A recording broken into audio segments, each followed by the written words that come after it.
Friends, Namaste.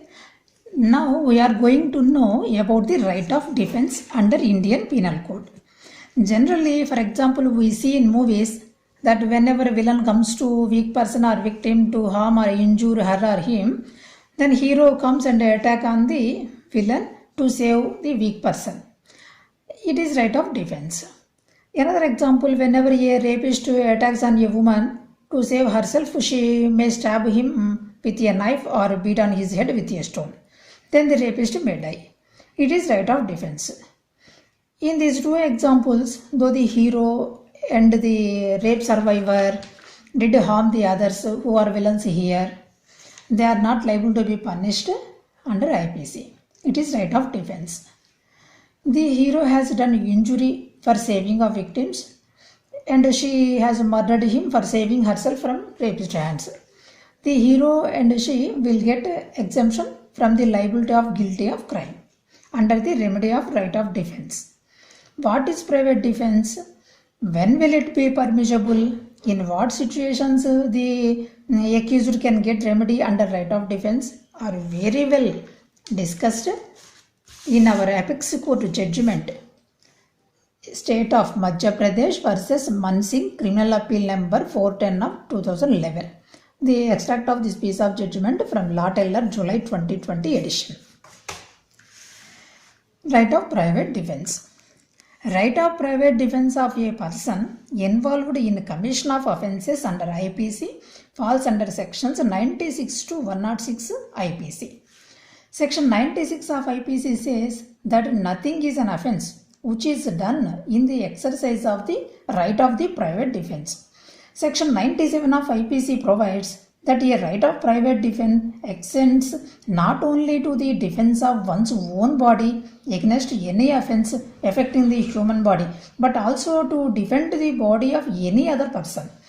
The right also embraces the protection of property, whether one's own or another person's, against certain specified offences, namely theft, robbery, mischief, and criminal trespass.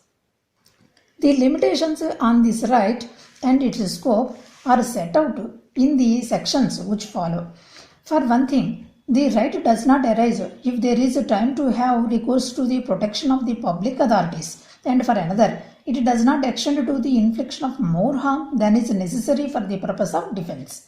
Another limitation is that when death is caused, the person exercising the right must be under reasonable apprehension of death or grievous hurt to himself or to those whom he is protecting, and in the case of property, the danger to it must be of kinds specified in sections 103. The scope of the right is further explained in sections 102 and 105 of the IPC.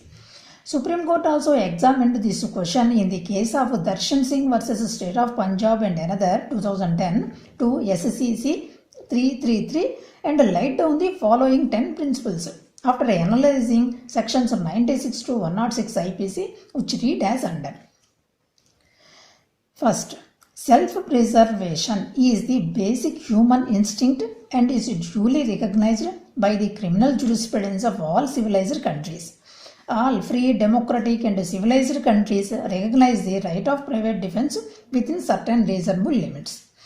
The right of private defense is available only to one who is suddenly confronted with the necessity of averting an impending danger and not of self-creation. 3. A mere reasonable apprehension is enough to put the right of self-defense into operation. In other words, it is not necessary that there should be an actual commission of the offence in order to give rise to the right of private defense. It is enough if the accused apprehended that such an offence is contemplated and it is likely to be committed if the right of private defense is not exercised. The right of private defense commences as soon as reasonable apprehension arises and it is coterminous with the duration of such apprehension. Fifth, it is unrealistic to expect a person under assault to modulate his defenses step by step with any arithmetical exactitude. Sixth, In private defense, the force used by the accused ought not to be wholly disproportionate or much greater than necessary for protection of the person or property. It is well settled that even if the accused does not plead self-defense, it is open to consider such a plea if the same arises from the material on record. 8th, the accused need not prove the existence of the right of private defense beyond reasonable doubt.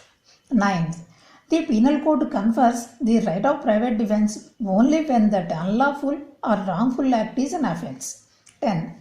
A person who is in imminent and reasonable danger of losing his life or limb may, in exercise of self-defense, inflict any harm, even extending to death, on his assailant, either then the assault is attempted or directly threatened.